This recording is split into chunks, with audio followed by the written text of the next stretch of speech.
3 years later, I did 400 jokes on YouTube. I have a YouTube channel, I have a Facebook channel, and I have 25,000 views and some, high, low volumes. I have about 500 followers on YouTube, but Facebook I have about 4,000, 4 to 5,000, something like that.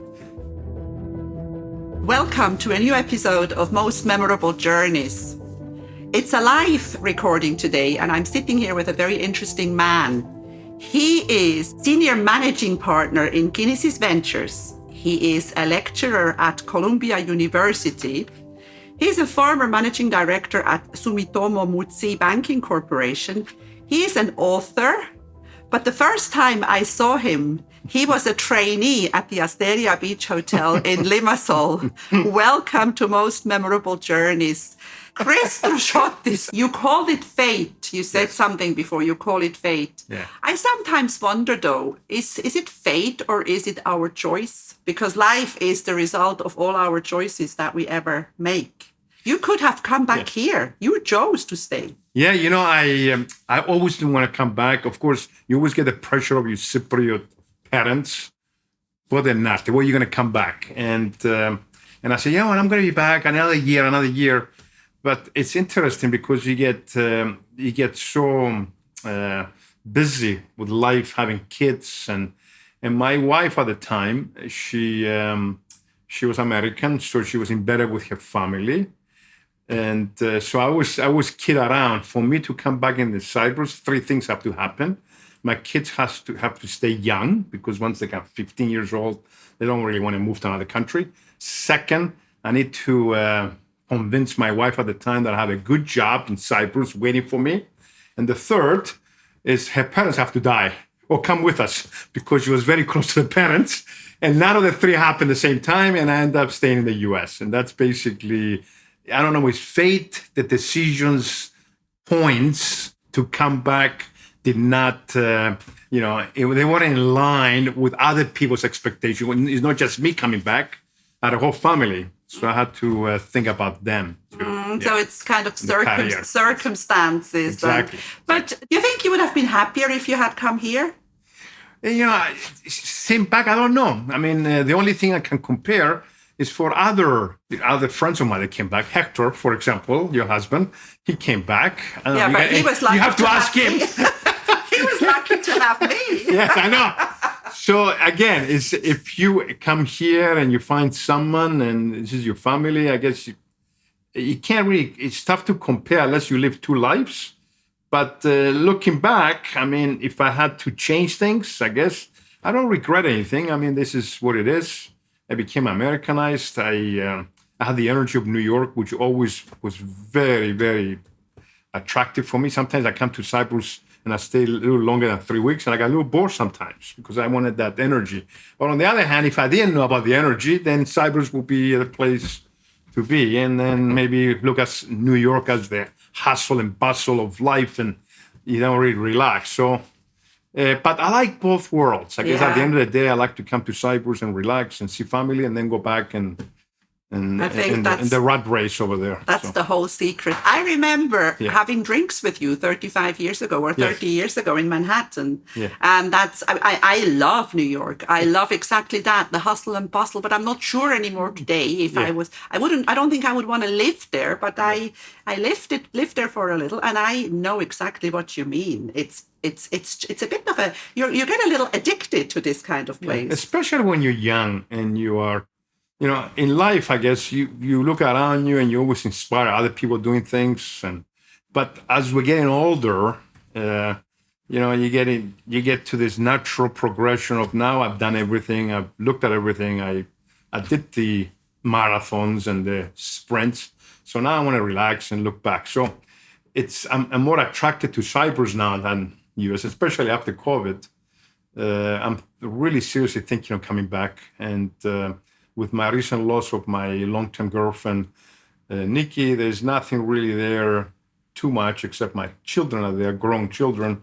So I'm really seriously thinking of coming and become more permanent in Cyprus, at least my retirement. So the next 1 or 2 years, I have to make that big decision to move here. So This is being recorded. You know that. Exactly. People are going to hear that. No. Listen, I get you. And you know what? New York or the US is not going to go anywhere. You can go there anytime you want. Exactly. And you mentioned something before. Yeah. You mentioned the best of both worlds. Yes. And I think both of us, because I'm from Switzerland, I chose to live here, but I go to Switzerland whenever I want. You may choose to come back here at the time you chose to live in the US, but you can come to either place. I think we're very blessed.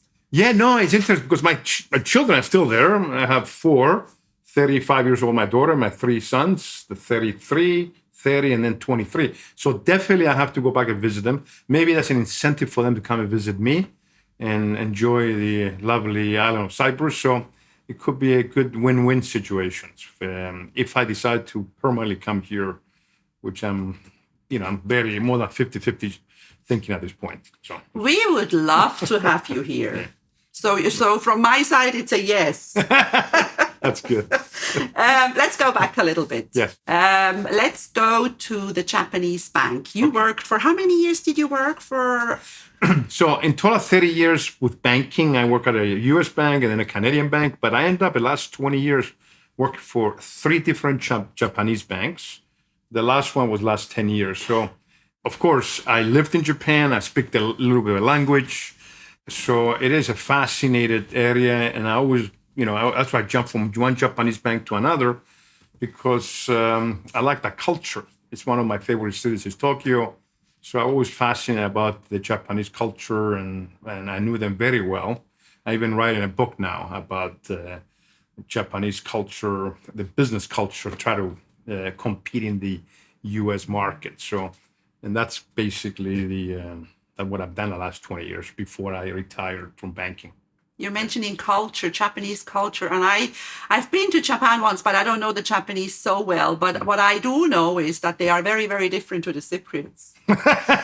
Definitely. I mean, you can put a list of the differences, and you probably go 3 pages. So, what is so special about the Japanese culture then?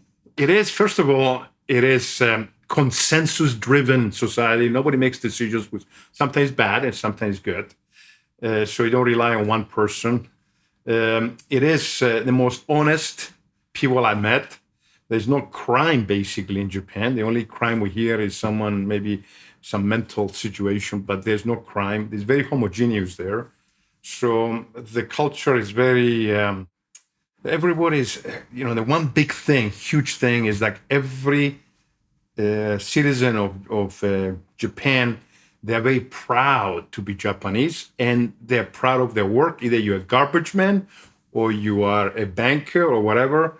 They're very proud that they're actually providing, they're providing services for the country. And because of that, they are very responsible.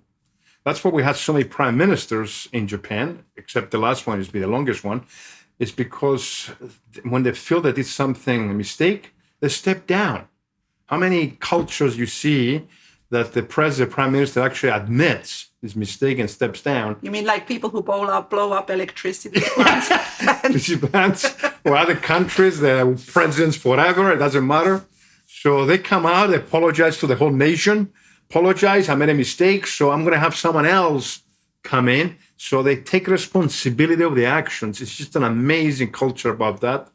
And that fascinates me because it is something that we should take some examples from how they live.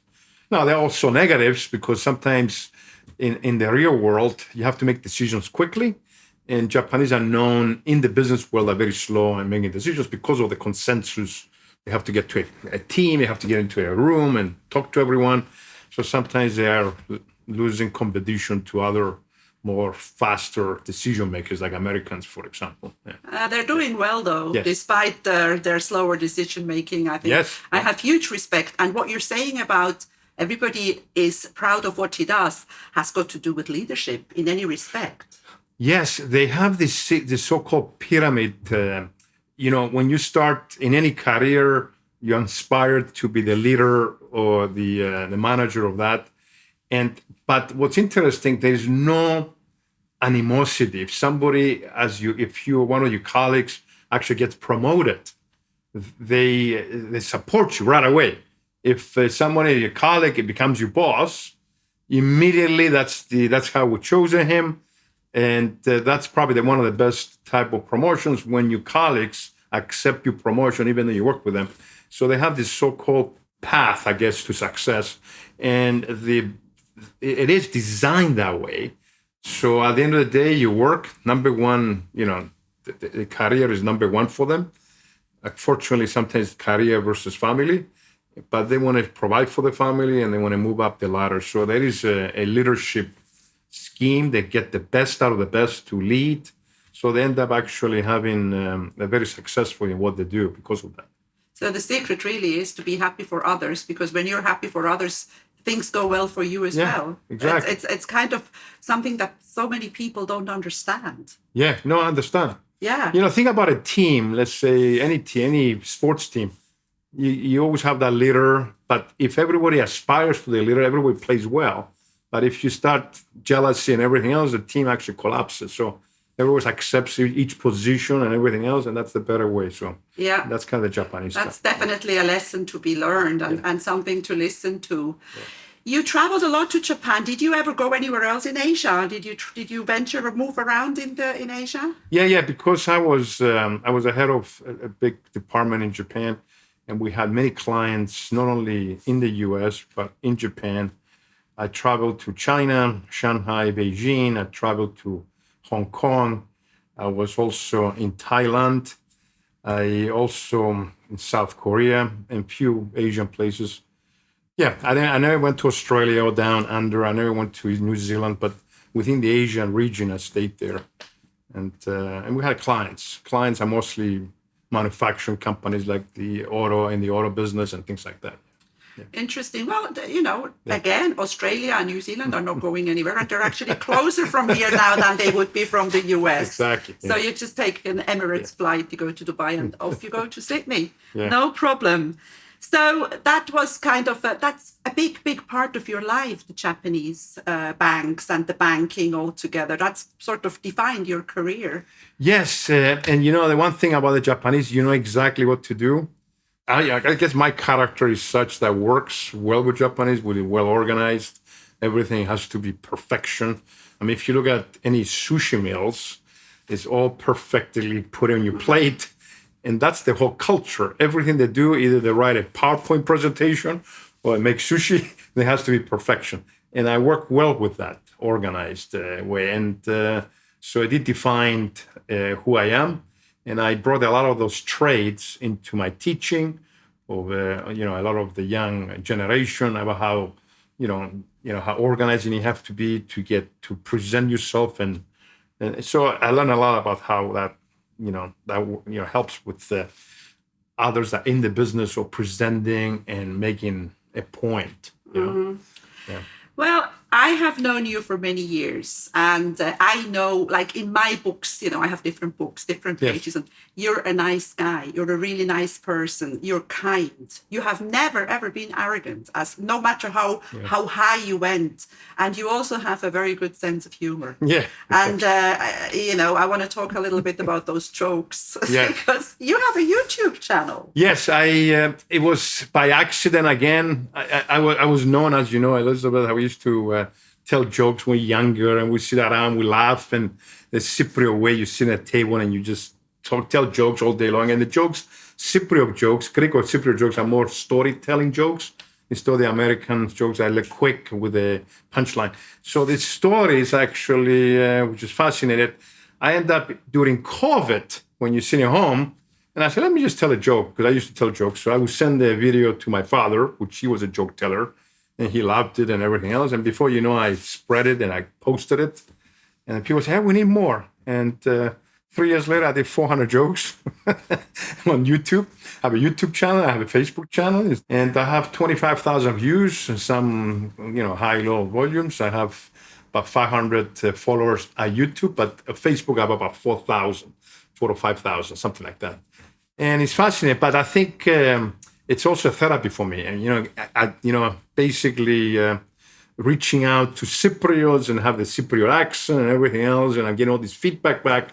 I feel like I'm in Cyprus sitting at a coffee shop talking, telling jokes, I guess. So it's amazing what we can do to our mind. Yeah. I mean, especially, I think during COVID, this is my result of Yeah. COVID is the podcast. Exactly. Because when I couldn't travel anymore, I felt like I was missing a limb, and I needed to. I thought if I can't travel, at least I can talk about it. Yeah. You were telling jokes, and you were also telling me that you found your father passed away a couple of years ago. yeah, he passed in January of 2021, so 2 years ago. But he had a joke book. Yes, so it's another fascinating thing. My grandfather started a joke book, my grandfather Christie, and in the 1960s. And then my father took that book and continued. So he wrote about more than 500 jokes, handwritten in a calendar. So when he died, I found those 2 books. And I was reading off his books on many jokes that he wrote. And now recently I started publishing. I have volume 1 out that took 100 jokes, and I put it into volume 1, and I'm going to eventually publish all of them. And it is in the family. It's a trait all the way to my grandfather. But like storytellers more than jokes, and they're funny jokes, I guess, things like that. Yeah, I think they say that when you travel, you become a storyteller. Yeah. But your jokes are in Greek. Is there any future plans of because many jokes cannot be translated? But is there any? Are there some that you may translate and do in English as well? Well, what I do now, I have an English subtitle, which doesn't give you the effect of a delivery, but I do have believe it or not, I do have an English YouTube channel, but I haven't developed it as much because I saw more, feedback. Yeah, I tell jokes. They know me in the US, telling joke in English. I could tell every Greek joke. Of course, culture is different, so you got to choose the ones that make sense. Cypriots are known to tell the punchline is not as important as the delivery of a joke. With the American, a more punchline-driven society. So, and believe it or not, I wrote my thesis in my graduate about different culture with different humor and what works. And I was fascinated about what makes someone laugh or smile in a storytelling, and it affects different cultures differently how they grew up. So yeah, that's so true because I remember when I watched the Big Fat Greek Wedding movie for the first time. I consider myself a Cypriot. I've been here for forever. When you know the culture, it's even funnier. Yes, exactly. And on those jokes that you tell, they may be funny for somebody, but for somebody who knows the culture, they are hilarious. Yes, exactly. You are a lecturer at Columbia University. Do you tell jokes when you teach those guys? Yeah, it's an interesting thing because to be effective on lectures, usually academic lectures, sound boring. So the best thing I do every lecture, I prepare for every lecture, and I use this so-called intro, INTRO concept, which basically I learned through my trades as a teacher. Intro, I stands with anything you start in front of people, you have to start with an interesting story. That's the I in intro. The reason it's intro because any introduction of anything is the most fascinating area. When you get to the meat, people get bored. So you always have to keep your lectures an introduction until the end. So I is interesting, N is the need. So your joke or whatever, the story, a funny story or a personal story has to feed the subject you're going to discuss. So there is a need for that. It's going to be natural progression from your funny story into the tease time intro. So you have to keep it short. Most lectures, they're designed for 2.5 hours. 2.5 hours too long, to be honest. So I'd rather just bring it short, an hour and a half. People can actually, especially specialize. The range is the R, which you can't go all over the place. You have to pick a subject or two and stick to them because it's more effective in learning instead of being all over the place and introducing new concepts. So I'm trying to get into more. And they always do organization. Organization meaning you got an hour and a half.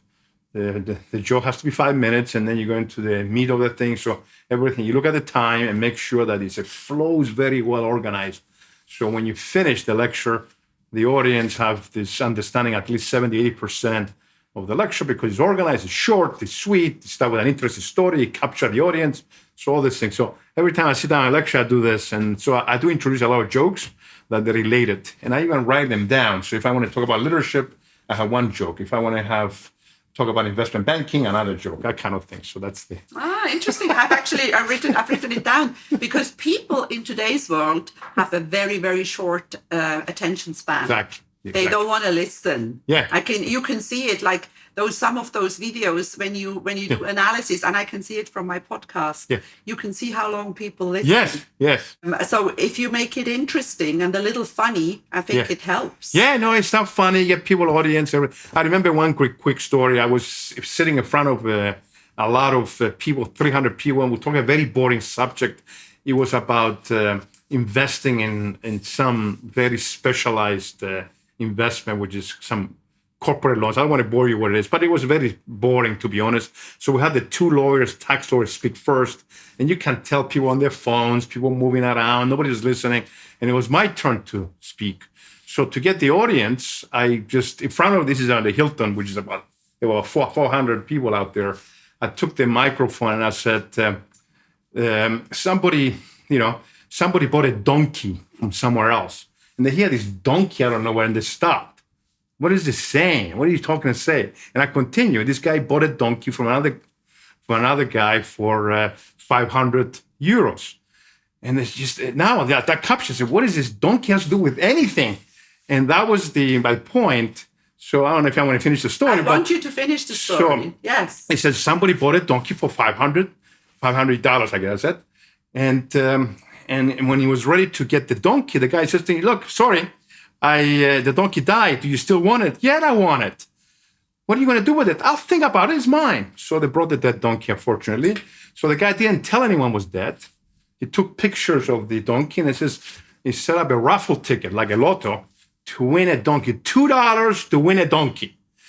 And he told the guy, look, what did you do with the donkey? Finds him in the street. I says, well, I had a lotto and I said, $2 to win a donkey. And about 1,000 people actually bought the raffle. Mm-hmm. I said, that's a lot of money. You made $2,000. Yes. So any complaints? Yes, the winner. And I gave his $2 back. And the reason I was saying that, because a lot of investments, and these all investments, you find you can invest in dead donkeys, I guess. And that was the point of the thing. And that was a fascinating discussion, because after the lecture, everyone's walking around and they talk about these dead donkeys being bad investments. Yes. And they use the dead donkey throughout the day, even the lectures later, using my dead donkey anatomy. You got to be careful, dead donkeys out there. You don't want to invest. So that was kind of the fascinating story. But nobody asked you for raffle tickets. Exactly. Wow. But this is a great story, because this is so true. Yes. So many people blindly buy something. Yeah, and they have schemes and everything. Yeah. And some stuff is even a scam, and they still believe them. Exactly. Yeah, that's actually a good. I wasn't going to go into that, but now let's go into that. How can people protect themselves from getting scammed? I mean, that's a big question. You're not the... Well, no, it's always, you have to, especially if it's an investment, you don't know what it is. If it's real estate and, it's a building and you can see and you can kick it and look at it and go inside and you get the titles and you got the lawyers, that's fine. I don't think there's many scams there, because you already touch it, you see it, it's yours. You see the title, you get a lawyer, you get a third party. But if it's an investment, you don't know. I have this idea, we're going to invest in this small company in Uganda, whatever, some other thing. So the more exotic it is, of course, it smells and looks like that. It doesn't sound like it. So it could be a good business. There probably have to do more work. You have to do more review. Maybe you get third parties. You have a reference, someone already invested. So it's a little more work, but it is very difficult for sure that to choose which ones are, they're not good or not. So you need to do a little work. Now, the one thing I tell my students, because I do teach investing, is that every time you look at an investment, you have to ask yourself 3 questions. The first question is, okay, how does this investment did the last 3 years, 4 years? Of course, it's brand new investment. You don't have that story, so probably you shouldn't do it. But if it has its history, So the first thing is called is trend analysis. How well. So you can tell how he behaved, and then you can do your own if it continues. The second question: how is that compared to another investment, real estate or some other, or buying a stock or buying Amazon, buying Tesla, whatever. And the third one is how they do versus expectation, because everyone before invest have to have some expectation. So if you ask those three questions and have someone answer for you, if you don't know, some third party, then that would be, you're on your way to make a decision if you want to invest or not. But can you go by the saying that if it sounds too good to be true, it usually is too good? It usually isn't true. Yeah, no, it is a most difficult thing for sure. Whoever presents to you the investment, you have to know who is that person presents it. So if it's too good to be true, probably isn't that good. Yeah. In general, you have to start with more like a defensive mechanism, because this is your money, this is your worth. But at the end of the day, if you decide to make sure you get to answer those three questions. Do they have a history? Is this making money the last 5 years? How do you compare this with something else? Because if something else is better, why would I do yours? I could do something else. And the expectation is huge. Everybody's expecting they're going to buy Bitcoin and it's going to take off, become millionaires. That's a little bit false, false. Yeah. So those are the things you have to Okay. work out. Yeah. Talking about investment and new businesses, let's talk a little bit about Kinisis Ventures. What's Kinisis Ventures? Yeah, it is an idea. When we have about 12 Cypriots in the US, which they did exactly what I did, went to study and stayed. So we get together once in a while. Actually, we play poker or games once a month.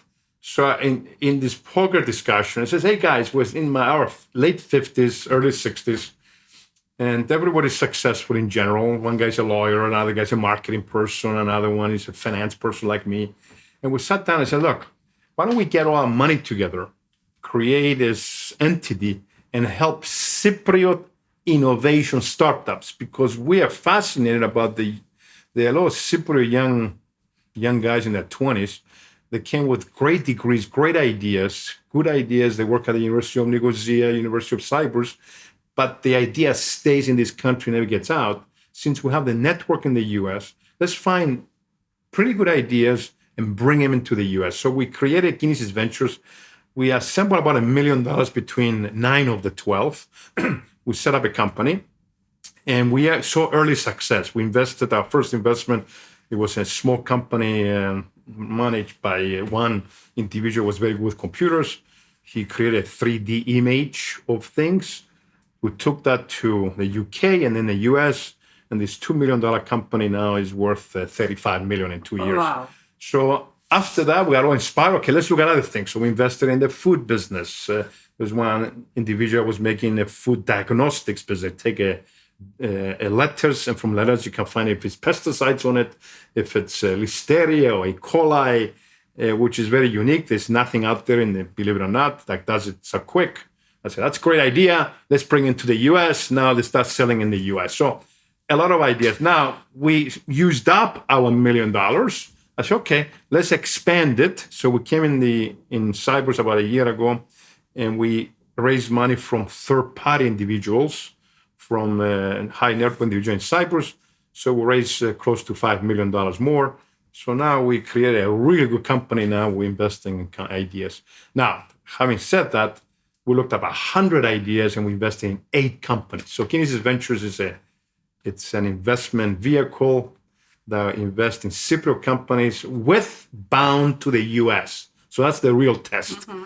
It might be good for this period, but coming to the US is our big. So we'll consult with them, tell them how to create this package. We put money into it. We hire people. We set up a company in the US for those companies, and then that's how we get them to the next commercialization level. Yeah. So if there's somebody listening to us who has a really good idea, not anything, but a good idea, and it will be vented. You're not going to just send a check. Yeah, no. Just to quickly, you have to meet 5 criteria. It's very basic. Idea has to be good. Oh my gosh, it has to be a wow factor. You have something like that. Okay, well, that's not enough.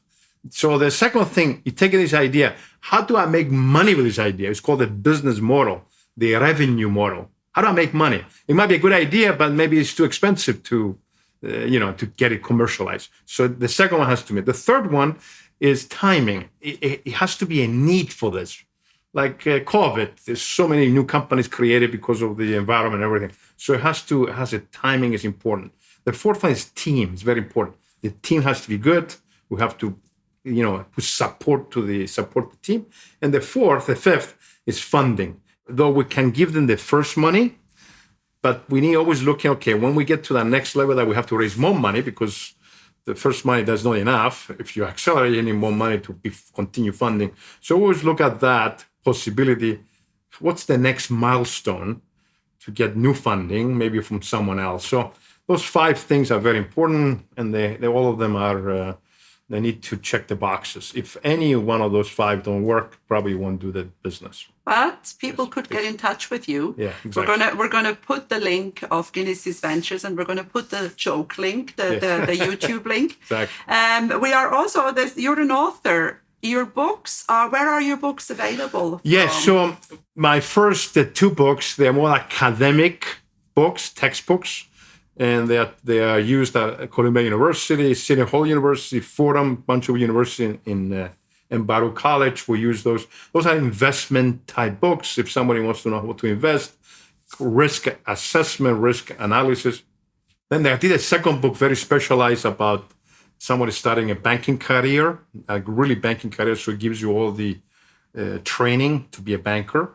So those are more academic. I have a third book, which is design, and it's cheaper because academic books, as you know, textbooks are very expensive because that's how they are. But the third book, which is going to be out in September, it's purely designed for trade, for someone like anyone here in the street that says, okay, I'm a young guy, I want to know how to do a budget, a planning. I want to do a business plan or something. So the numbers side of a business plan, not the marketing side. So we teach them how to value companies, how to do. So that would be more accessible to the public. Okay. Where the academic, you got to be in the part of the university. You got to go. You got to be a student to do it. And it's going to be on Amazon. It's going to be on BarnesandNobles.com and everything like that. So that book is going to come September for the public. It's going to be priced well, $30, $40, where the academic books are $100 or more. And the student has to get it because it's part of their career in, Yeah. So that's it. Yeah. Well, time flies when you're having fun. Yeah. We're getting to the end. I'd like to end this podcast, but I don't want to make you sad, but I would like to end it with a tribute to Nikki, the love of your life. Just say whatever you can. And because I know that you did have a wonderful time together, and sometimes life is just very cruel. Yeah, it's true. For those that don't know, Nikki was, I was married 20 years. I got divorced and I met Nikki in 2003. She's Greek American, and we spent for 20 years, 2023, so 20 years together. And she was my, my partner. And she was the kindest person ever. You know what I mean? Even when she died, and I saw a list after she was diagnosed with cancer for 6 years, a list of what to do before she dies, and all 10 items was nothing about her, it's about other people. So she always tried to help other people. She never had any children.